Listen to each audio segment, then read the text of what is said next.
High বন্ধুরা, আমি মাহি চলে এসেছি তোমাদের জন্য নতুন একটা ব্লগ নিয়ে।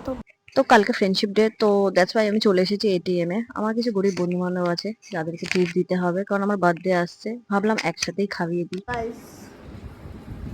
আর একজন কার কাছে পাঠিয়েছি যে দেখাচ্ছে না? বড়লোকিয়া চাল, বড়লোকিয়া টিভি। ও মা গো।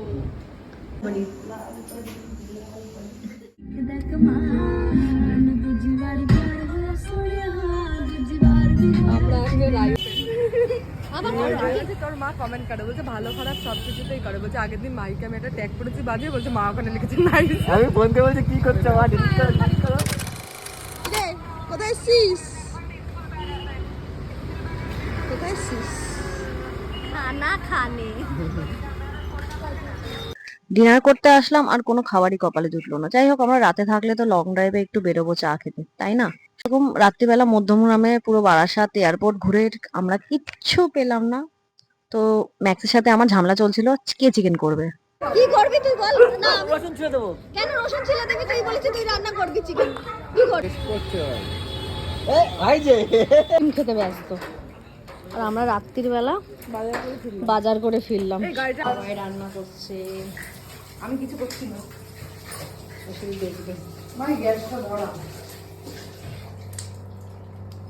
পেঁয়াজ কাটছে, পেঁয়াজ।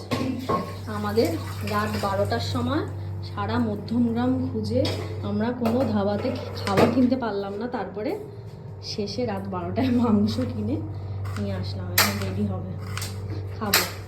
Friendship day special.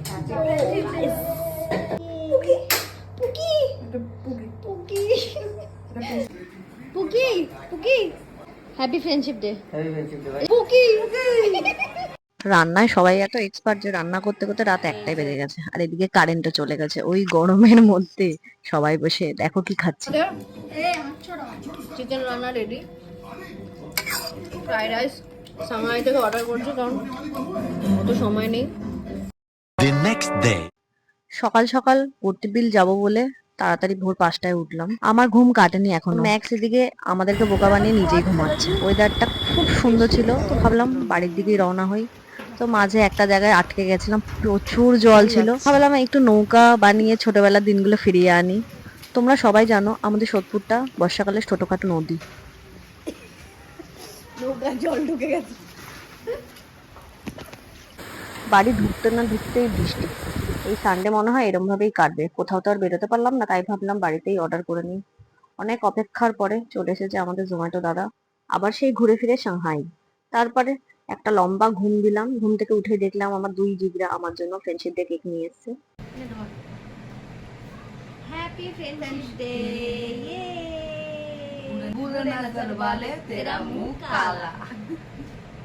যাই হোক, এভাবেই মজা করতে করতে ফ্রেন্ডশিপ ডেটা সেলিব্রেট করে ফেললাম। কাছের বন্ধুরা সাথে থাকলে কোনো সানডে বোরিং যায় না। Happy friendship day all of you. এদিকে কেক কাটতে কাটতে আমাদের ডমিনোজও চলে এসেছে। তো তোমরা জানিও ব্লগটা কেমন লাগলো। Tata, bye bye. বাইরে বৃষ্টি হচ্ছে, তুই ভেতরে রেন করছিস কেন?